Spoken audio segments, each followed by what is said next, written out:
Welcome to special analysis. నేను రమా మండవ. ఈరోజు అనాలిసిస్లో భాగంగా మనం తీసుకోబోతున్న టాపిక్ ఏంటంటే, శభాష్ రేవంత్ అంతటి దొర కేసీఆర్నే సిగ్గుపడేలా చేశావని చెప్పేసి నేను ఒక టైటిల్ పెట్టున్నాను. ఆ టైటిల్ గురించి ఈరోజు మనం అనాలిసిస్ చేయబోతా ఉన్నాం. ఇక్కడ చూసినట్లయితే అసెంబ్లీలో, తెలంగాణ అసెంబ్లీలో చాలా రోజుల తర్వాత ఒక అద్భుతమైన ఘట్టం ఆవిష్కృతమైంది ఈ రోజున. ఆ అంశం గురించే ఈరోజు మనం చెప్పుకోబోతా ఉన్నాం. అదేంటంటే ఆల్మోస్ట్ 2 ఇయర్స్. 2 ఇయర్స్ తర్వాత తాను ప్రతిపక్షానికి పరిమితమయ్యాను, ప్రతిపక్ష నేతను అన్న విషయం కేసీఆర్ ఎప్పుడో మర్చిపోయారు. అలాంటి కేసీఆర్‌ను 2 ఏళ్ల తర్వాత రేవంత్ రెడ్డి అసెంబ్లీకి రప్పించగలిగారు. సరే, ఎందుకొచ్చారు అనే దానికి భిన్నాభిప్రాయాలున్నాయి. దాని గురించి కూడా మనం డిస్కస్ చేద్దాం. అయితే కేసీఆర్ అసెంబ్లీకి వచ్చిన తర్వాత నిజంగానే ఎవరు ఊహించని సంఘటన అది. కేసీఆర్ కూర్చున్న చోటికి స్వయంగా ముఖ్యమంత్రి స్థానంలో ఉన్న రేవంత్ రెడ్డి రావడం జరిగింది. నిజంగా ఇది అద్భుతం గదా! రేవంత్ రెడ్డి వస్తా ఉంటే కేసీఆర్ లేచి నిలబడ్డారు. నిలబడటమే గాదు, రేవంత్ రెడ్డి ఆయన చేతులు పట్టుకొని ఆయన్ని ఏదైతే బాగున్నారని ఆప్యాయంగా అడిగారు. అదేవిధంగా ఆయన ఆరోగ్యం గురించి కూడా వాకప్ చేసినట్టు చర్చ అయితే జరుగుతా వస్తుంది. రేవంత్ రెడ్డి దాన్ని మేమేం మాట్లాడుకున్నాం చెప్పేందుకు మీడియా అడిగినా గూడా వాళ్ళిద్దరు ఏం మాట్లాడుకున్నారనేదైతే ఆయన బయటికి రివీల్ చేయలేదు. సో, అంతకుమించి ఆరోగ్యం గురించి అడుగుంటారు ఆయన. ఎందుకంటే 1 మినిటే కాబట్టి అక్కడ. సో, అంతకుమించి ఎక్కువ డిబేట్‌కైతే ఆస్కారం లేదు. కానీ ఆబ్వియస్‌లీ ఇక్కడ అద్భుతమైన ఘట్టం అని నేను ఎందుకన్నానంటే, ఇదే రేవంత్ రెడ్డిని ఓటుకు నోటు పేరుతోని కేసీఆర్ జైల్‌లో పెట్టే ప్రయత్నం చేశారు. కేసే లేని చోట కేస్ క్రియేట్ చేశారు. ఆ రోజు నిజంగా బలం లేనిది కేసీఆర్‌కి. అయినా సరే అదనపు ఎమ్మెల్సీని పోటీకి పెడతానికి ఆయన ట్రై చేశారు. అందువల్ల వాళ్ళని వాళ్ళ వైపుకి తిప్పుకోవడానికి టీడీపీ ట్రై చేసింది. అందులో రేవంత్ రెడ్డి బకరాన్ చేసే ప్రయత్నం చేశారు. సరే, ఓటుకు నోటు ఇష్యూ వచ్చింది. రేవంత్ రెడ్డిని దారుణంగా జైల్లో పెట్టారు. తన కూతురు పెళ్ళికి కూడా రానివ్వకుండా ఆయన్ని థ్రెటన్ చేసే ప్రయత్నం చేశారు. ఈవెన్ ఆ కేసులోంచి బయటపడి ఆయన రిలీజ్ అయిన తర్వాత కూడా ఎవ్రీ మినిట్ ఆయన హ్యూమిలేట్ చేసేవాళ్ళు. ఎంత హ్యూమిలేట్ చేసేవాళ్ళంటే, ఆయన ఎమ్మెల్యే స్థాయిలో ఉన్నారు ఆ రోజున. అసెంబ్లీకి వస్తే కనీసం అసెంబ్లీ బయట గేట్ కూడా దాకనివ్వకుండా ఆయన్ని పూర్తి స్థాయిలో ఆ రోజున సెక్యూరిటీని పెట్టి బయటికి నెట్టేసే పరిస్థితి. ఎంత దారుణంగా రేవంత్ రెడ్డిని హ్యూమిలేట్ చేస్తా వచ్చారంటే కేసీఆర్ అనుకో ఆ రోజు అంత దారుణంగా రేవంత్ రెడ్డిని హ్యూమిలేట్ చేసేవాళ్ళు. రేవంత్ రెడ్డి ఒక్కడు ఒకవైపు, కేసీఆర్ టీమ్ అంతా ఒకవైపు అన్నట్టుగా ఆ రోజు వ్యవస్థలు మొత్తాన్ని కూడా రేవంత్ రెడ్డి కోసం మోహరించేవాళ్ళు. ఈవెన్ కొడంగల్ నుంచి రేవంత్ రెడ్డి కాంగ్రెస్ వర్కింగ్ ప్రెసిడెంట్ ఉన్నారు ఆయన. కొడంగల్ నుంచి ఎమ్మెల్యేగా పోటీ చేస్తే ఆయన ఓడించేందుకు పట్నం మహేందర్ రెడ్డి తమ్ముడైన పట్నం నరేంద్రని హడావిడిగా కొడంగల్ పంపించే ప్రయత్నం చేశారు.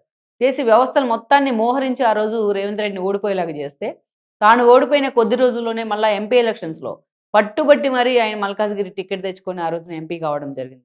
సో, మొత్తానికి రేవంత్ రెడ్డిని ఎన్ని విధాలుగా హ్యూమిలేషన్ జరిగింది, ఎన్ని విధాలుగా ఆయన్ని తొక్కేసే ప్రయత్నం చేస్తే, తను తొక్కేసే ప్రతిసారి ఇంకో 4 అడుగులు పైకి లేస్తా వచ్చారు. ఈరోజు ముఖ్యమంత్రి స్థానంలో ఉన్నారు. అలాంటి కేసీఆర్ ఈరోజు రేవంత్ రెడ్డి వస్తా ఉంటే నిన్న మొన్న కూడా మనం చూసాం. కేసీఆర్ ప్రెస్ మీట్ పెట్టారు. తన పార్టీ నేతలతోని ఆయన రివ్యూ మీటింగ్ చేశారు ఆఫ్టర్ లాంగ్ టైమ్.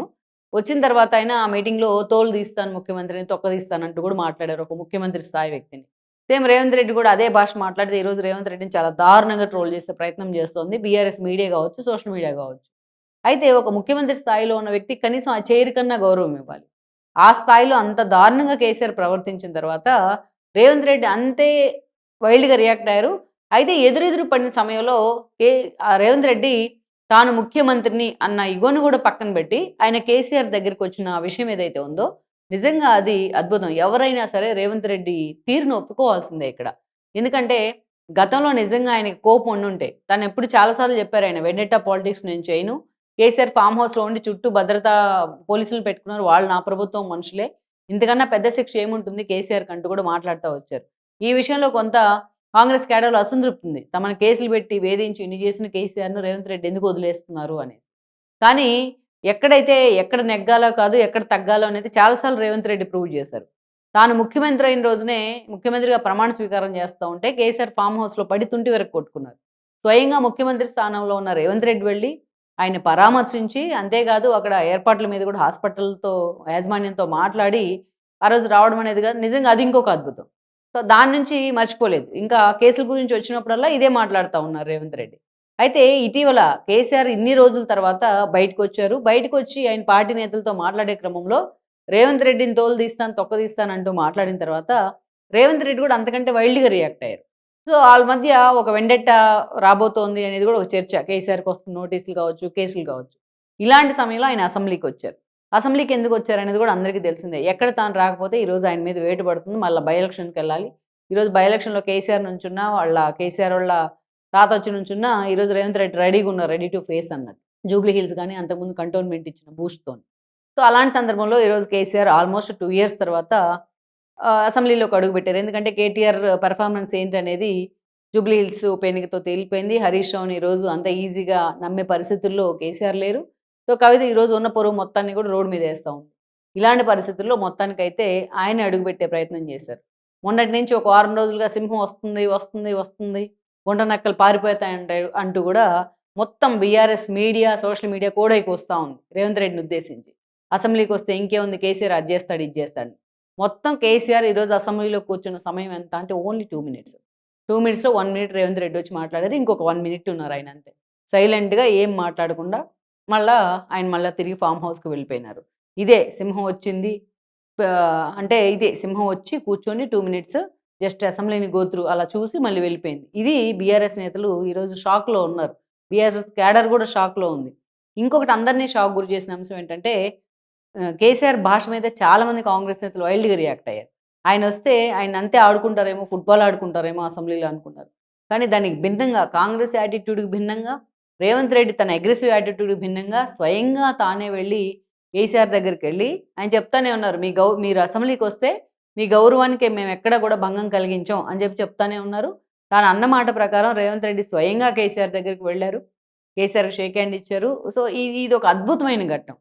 ఎవరినైతే తాను ముఖ్యమంత్రిగా కూడా అంగీకరించలేదో, ఎవరినైతే తాను జైల్లో పెట్టి హింసించానో, ఎవరినైతే అసెంబ్లీ గేటు కూడా తాకుండా చేశానో, ఎవరినైతే తాను ఓటుకు నోటు పేరుతో కూతురు పెళ్లికి కూడా ఏకైక కూతురు పెళ్లికి కూడా, బిడ్డ పెళ్లికి కూడా వెళ్లకుండా చేశానో అలాంటి రేవంత్ రెడ్డి ఈరోజు రేవంత్ రెడ్డి అనే పేరే కేసీఆర్కి ఇష్టం లేదు. రేవంత్ రెడ్డి అనే మాట వినడానికి కూడా ఆయన ఇష్టపడరు. సో అలాంటి తన బద్ధ వ్యతిరేకి, అసలు కనీసం ఆ సీఎం స్థానంలో ఆయన ఉన్నారు, ఆయన సీఎంగా గౌరవిద్దామనే సోయి కూడా కేసీఆర్కి లేదు. అలాంటి కేసీఆర్ ఎదురుగా ఈరోజు రేవంత్ రెడ్డి వస్తూ ఉంటే ఆబ్వియస్లీ లేచి నుంచున్నాడు కేసీఆర్. అదే కదా విధి, కర్మ ఫాలోస్ అంటే అదే అనమాట. సో ఈరోజు ఆటోమేటిక్గా ఆయన ముఖ్యమంత్రి కాబట్టి ఆ పదవికి ఈరోజు గౌరవం ఇవ్వాల్సి వచ్చింది. అసెంబ్లీ సందర్భంగా రేవంత్ రెడ్డి వస్తుంటే కేసీఆర్ కూడా నిలబడుకున్న పరిస్థితి. సో షేక్ హ్యాండ్ ఇచ్చారు, మాట్లాడారు.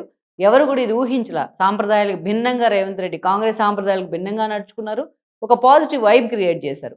గతంలో అంతే, అందరిశ్రీ చనిపోయినప్పుడు ఊరికి నివాళులు అర్పించో, ప్రభుత్వం తరపున అధికారిక లాంఛనాలు అని చెప్పి ఆయన వదిలేయలేదు. ఆ ఫ్యామిలీకి ఆర్థిక సాయం ప్రకటించారు, స్వయంగా తను వెళ్ళారు. చాలాసేపు అందశ్రీ భౌతిక ఆయన దగ్గర ఉన్నారు, చెవుల్లో ఆయన పిలిచారు. మళ్ళీ అదేవిధంగా చూస్తే ఆయనకి నోట్లో పాలు పోసారు, ఆయన పాడి మూసారు చివరికి. అది నిజంగానే అందరి మనసులను హత్తుకున్నారనుకుంటే అలాంటి సంఘటనలు చాలా ఉన్నాయి మనం చెప్పుకోవాలంటే. ఈరోజు చూస్తే నిజంగా అంతటి దొరహంకారానికి నిదర్శనంగా ఇప్పటిదాకా తన ప్రతిపక్షంలో పెట్టిన ప్రజలను కూడా గౌరవించకుండా, వాచ్ డాగ్స్ అంటారు ప్రతిపక్షాన్ని. అందుకని ప్రజలకి ప్రభుత్వ లోపాలు ఏమైనా ఉంటే ఎత్తి చూపుతూ ప్రజల సమస్యలను అసెంబ్లీలో వినిపిస్తారు కాబట్టి, ప్రభుత్వానికి ప్రజల తరపున కాపలాదారుగా ఉంటారు కాబట్టి వాచ్ డాగ్స్ అంటాం. అలాంటి పదవిని కూడా పక్కన పడేసి ఫామ్ హౌస్కే పరిమితమైన కేసీఆర్ని ఈరోజు స్వయంగా రేవంత్ రెడ్డి తల దించుకునేలా చేశారు. అందుకే ఈరోజు అంతటి దొర కేసీఆర్ని కూడా ఆ దొర అహంకారాన్ని బద్దలు చేసే విధంగా రేవంత్ రెడ్డి నడుచుకున్న తీరు ఏదైతే ఉందో అది నిజంగా శభాష్ అని చెప్పుకోవచ్చు. Please share, like and subscribe R24 Telugu YouTube channel.